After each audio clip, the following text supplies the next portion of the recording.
অলস দুপুরে ছোট্ট ভোলু মহিষ ঘাসের ওপর শুয়ে আরাম করছিল।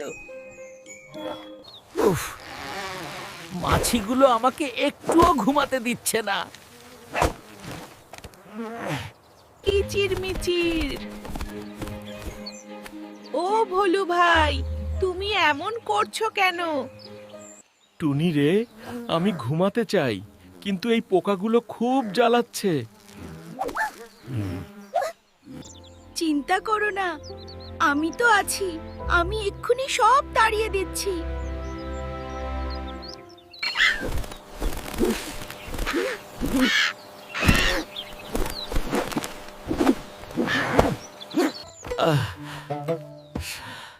শান্তি, তুমি তো দারুণ কাজ করেছো টুনি।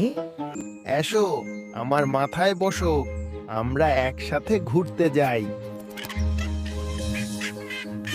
সেই দিন থেকে ভোলু আর টুনি বনের সেরা বন্ধু হয়ে গেল।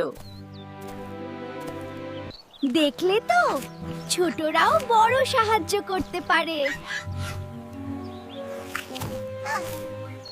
কেউ ছোট নয়, সবাই সবার বন্ধু।